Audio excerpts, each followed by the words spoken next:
LPT You can ask for another salesperson at a car dealership or anywhere really. I recently went to buy a car. Loved the car. Couldn't get comfortable with the salesman. He was pushy, flighty, and wasn't answering my questions.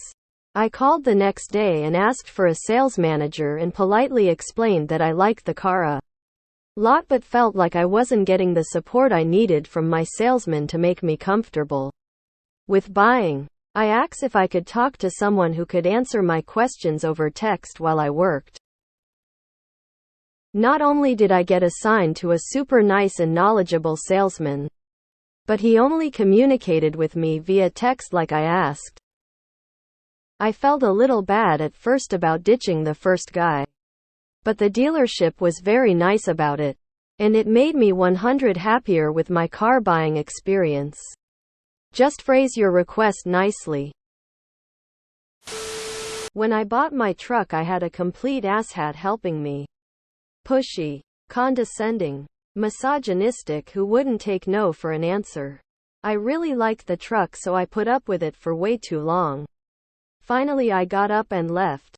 He was spouting off how I wasted his time. I came back the next day. He started walking over to me and I walked right past him to the guy behind him. I let him know that I wanted nothing to do with him. I needed to take another test drive with the new rep to give him the commission.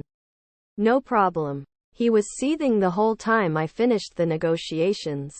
It felt good to not give him my money.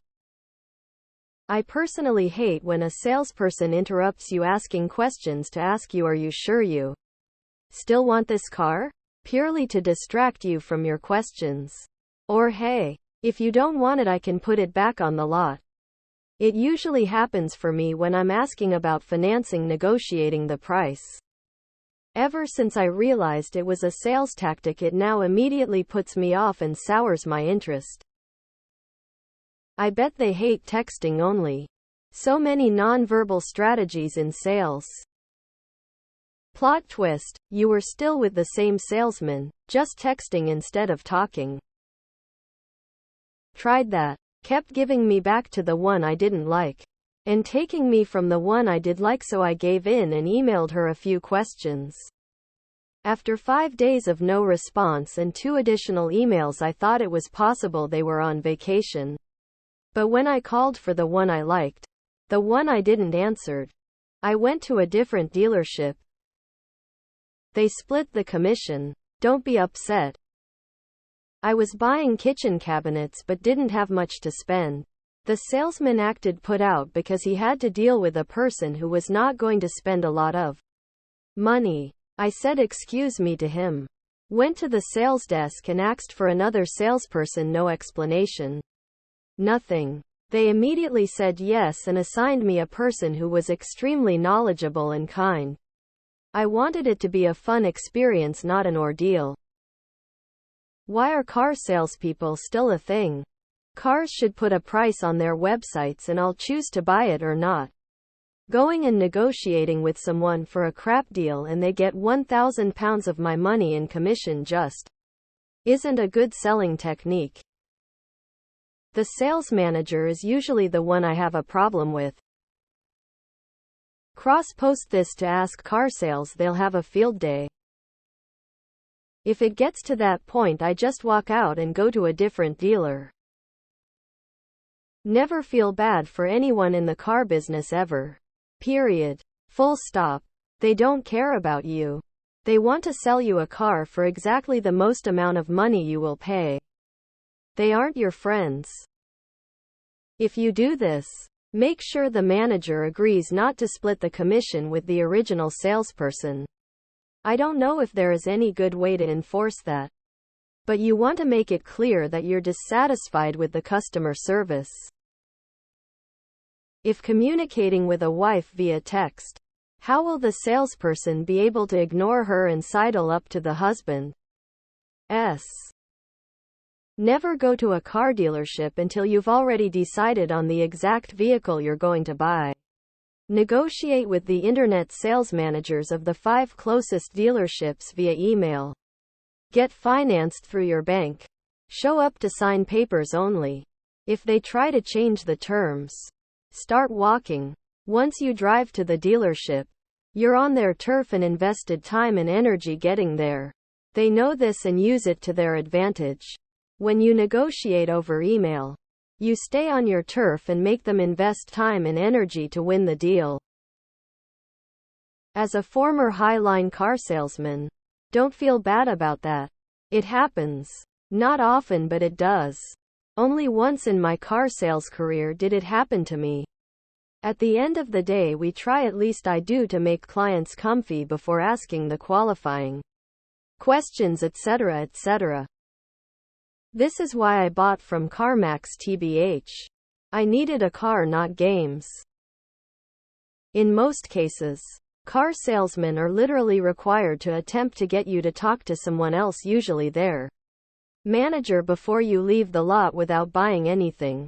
For this exact reason, just in case you didn't like the first guy for whatever reason. This is known as a turnover. And they can actually get fired if they don't do this. In MN, you can and should even do it while you are still there on your first visit. I've been in the business nearly 40 years and try to teach the salesperson to see when the vibe isn't right. Some do, some don't. My meeting on WED of this week was, it is supposed to be all about the customer. What things can we do to ensure they feel that way? I am sorry your experience was bad. There are still a lot of poor salespeople out there, and we can't be there at all times to watch them. The business is getting better locally, but still has a ways to go. Just curious if you are a woman op? I'm glad you got what you asked for, and do you like the car? Or hear me out here, don't just be nice. You're the one with the money to spend. Don't be an asshole. Sure, but don't be an asshole because being an asshole is bad. Not because it's a secret life hacks to get basic respect. Not everyone gels with everyone. If a customer wants a different salesperson, we're happy to oblige. We'd rather customers were comfortable and would rather the sale went to a colleague than a different company. If you like the product but not the person, you should absolutely ask for someone else. Speaking as someone who sells kitchens, by the way, not cars. I was looking at ordering a brand new Dodge Charger Scat Pack back in 2018. The sales guy at one dealership I almost ordered from lost the sale because he was legitimately using a spit cup while we were discussing financial details. That was the end of that deal. Honestly, the salespeople and negotiation portion of buy a new car is so anxiety driving for me that I am putting off buying a car for that very reason. I have only had one dealership encounter, and it was so terrible that I left in tears while the salesman yelled at me. I know I need a new car soon. Any tips on what I should be looking out for so it doesn't evolve like that again?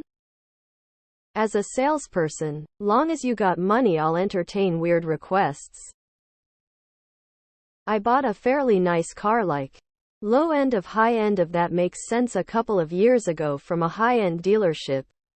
I had wandered in a couple of times to look around in grubby clothes. Mostly got ignored, but one salesgirl came up to chat about the supercar I was looking at even after I laughed and said I had no intention of buying. When I went back dressed nicely and intending to buy, the guy that turned his nose up at grubby me came out, and I asked him to go get Jenna. The next year my brother got a car from that dealership and I made sure he asked for Jenna. Why would you ever snub a potential customer? The original salesman still gets half of the commission. Lol. People can afford to buy cars from dealers? Cries in 500 pounds Facebook Marketplace shitbox. Stops crying because I love a good shitbox. The dealership will spilt the deal and give commission to both sales guys. The first one isn't really getting screwed out of anything.